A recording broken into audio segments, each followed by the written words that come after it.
Okay, so here are me and my dog, and this is a redo of the walk this morning, and I'll talk about that. But I'm going to try to repair some trust because I shot a cannon into the brick wall of our relationship this morning for reasons, and I just need to process that. And I thought I'd take you along, and Kyrie too, because she needs some healing. Hey, yeah. So let's do this, Kyrie. Come on, let's go. So it's still cold. I think it's maybe 35 below with the little breeze. It's icy. It's still dark. I had a little bit of a human interaction this morning, which knocked me probably up out of the just right challenge and into an edgy state, but I wasn't aware of it. I was just doing my routine. I've lost my dog. Where'd you go, Kyrie?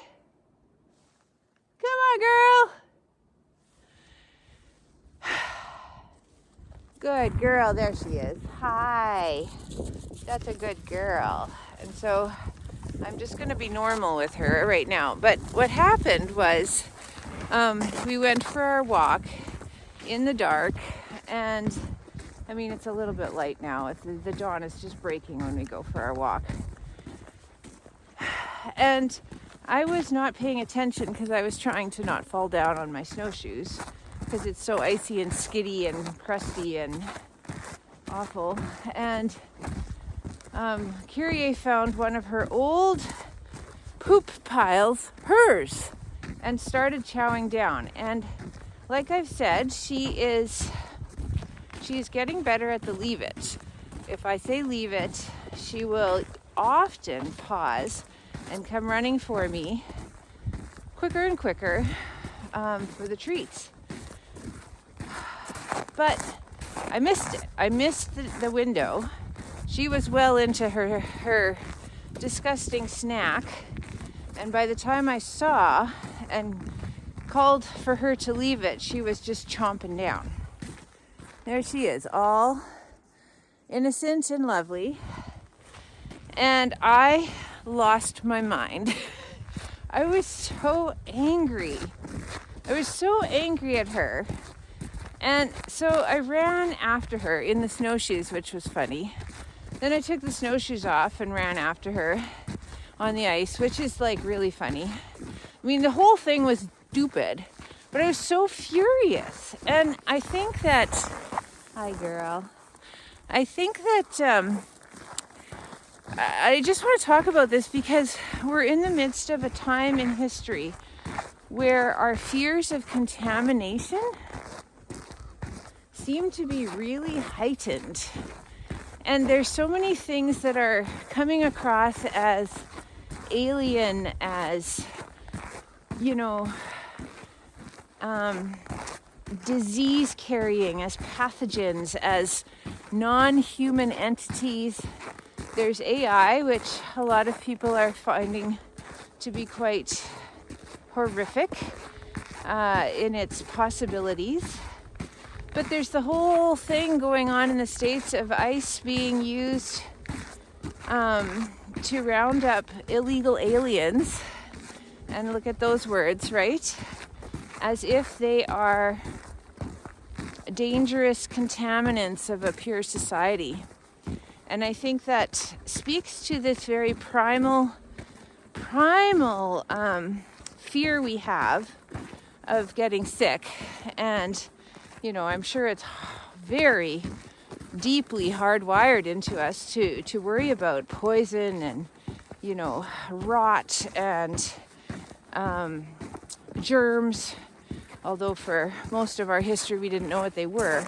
But we saw patterns and we saw differences and, you know, obvious lesions, leprosy, I don't have a leash, so I'm just going to turn around here. Come on, Kyrie.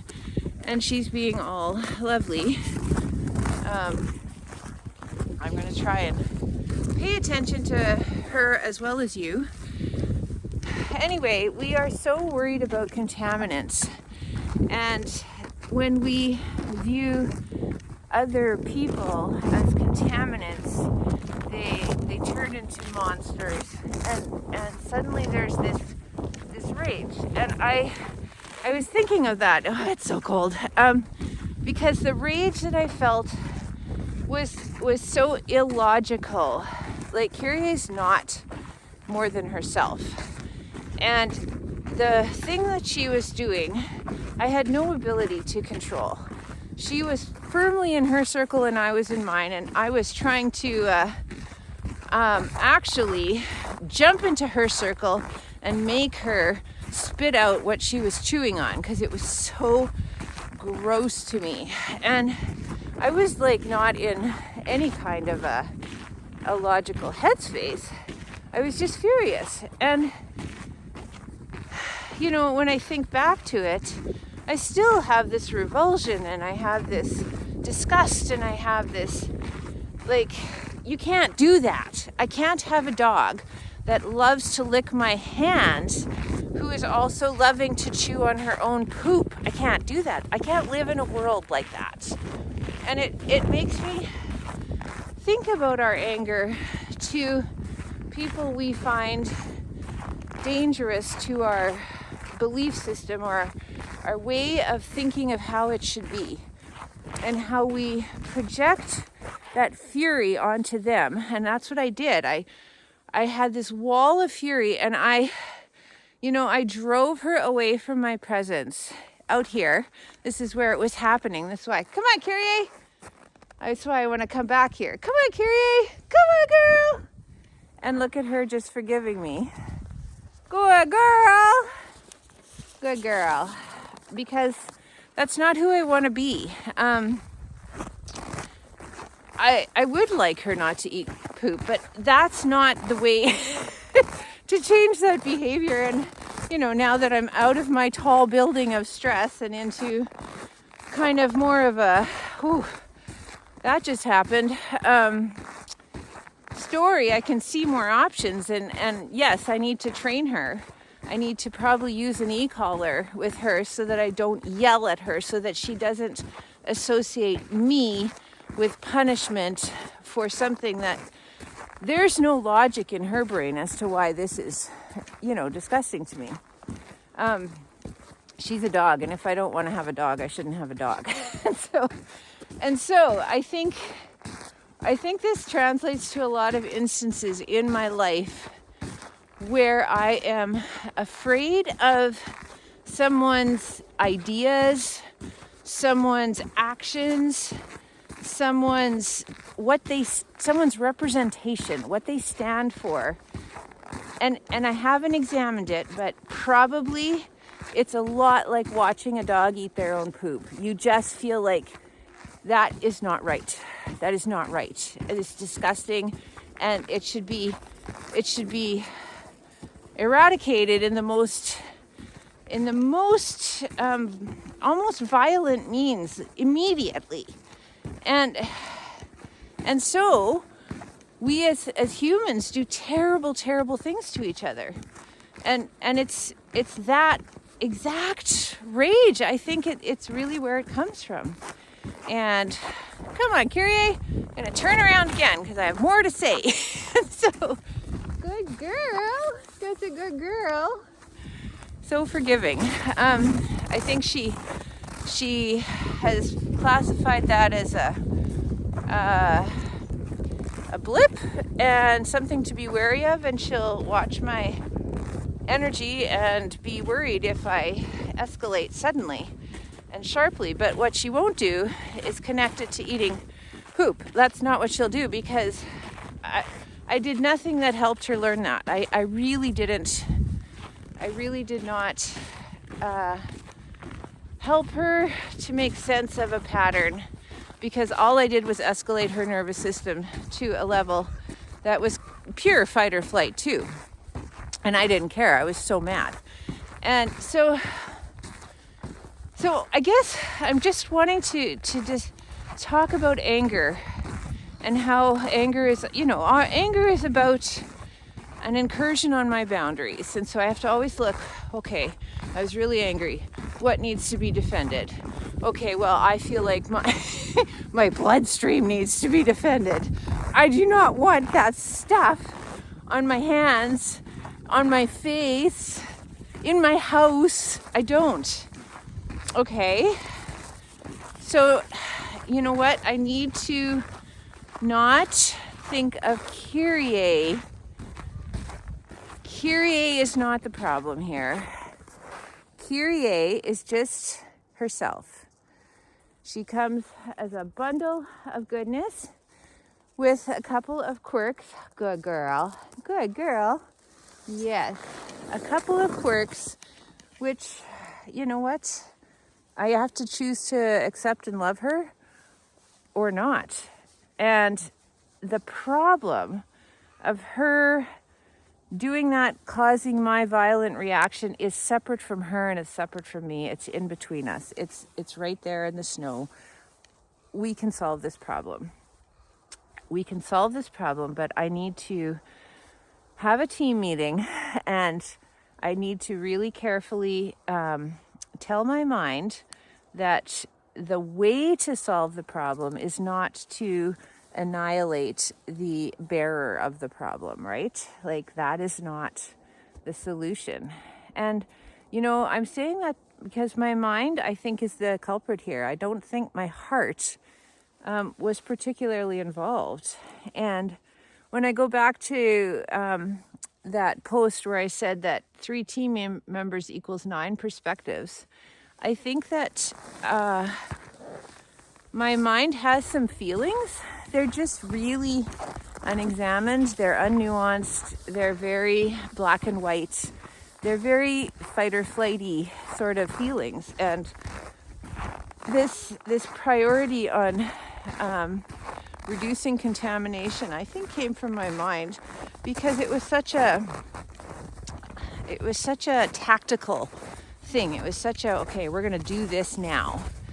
There was no values discussion about it. It was really, really immediate.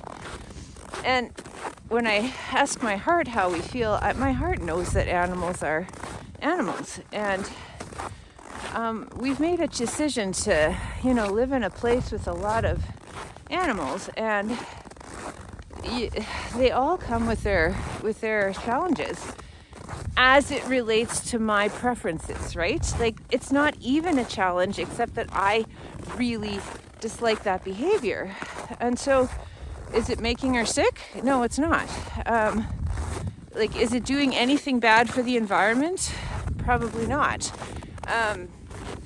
It's just a thing, and it's my thing. And so my anger, I think, needs to come back to my boundary, and I probably need to acknowledge that this fear of contagion, this fear of becoming invaded by disgusting particles it's an evolutionary fact, and it's a good one. Like, it's kept our species going, but it needs to be taken as more of a drive or an instinct and less of a reason for mounting a plan. And so I guess where I'm going is, like, I've calmed down. I've tried my best to repair with Kyrie, which just involves her forgiving me, actually, and deciding to move on.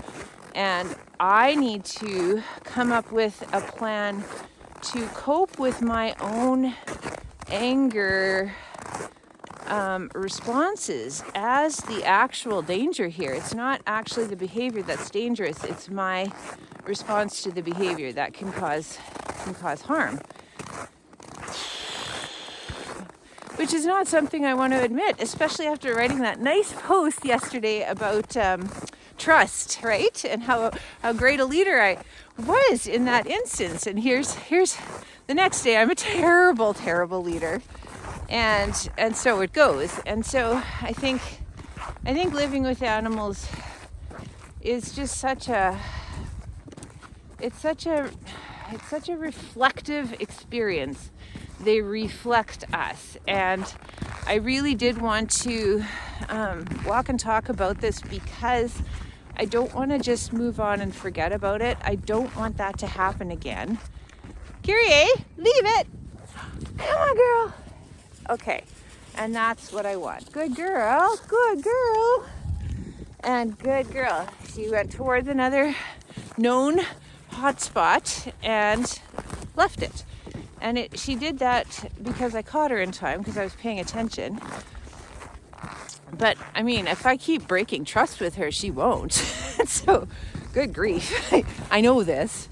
And so, I guess I just want to be vulnerable with you and say I'm working on this sharp descent into defensive rage that can happen, and it happens with my animals, but it also happens with people, if I'm honest.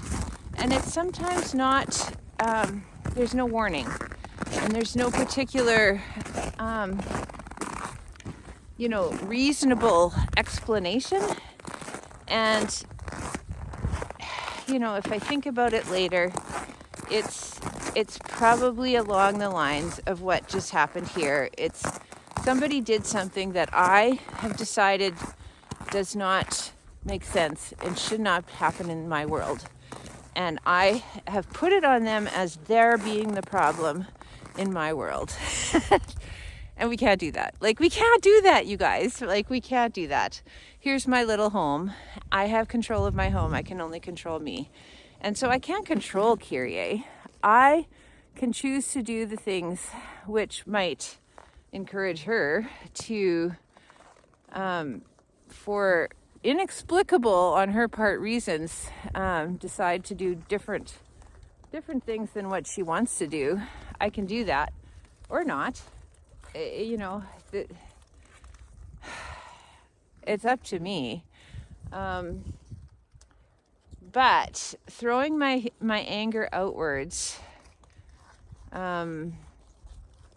is just scary. It's scary for all of us, and it accomplishes nothing, and it makes the world a more dangerous place. It breaks trust. It breaks relationship. It doesn't do anything to prevent the wrongness that I am sensing in the world. I need to just make peace with the fact that there are contaminants out there, and it's my job to protect myself, not attack the contaminants. And I say that carefully because people are never contaminants, and neither are animals. They're just themselves. People are wonderful, and animals are wonderful, and even bacteria are wonderful, and everything is got a purpose and needs to be in its place, and that requires us to be tenders of the world, not attackers. And my heart hurts with how the world seems to be drifting towards a view of certain people as illegal aliens. Aliens is just not a good word as relates to human beings.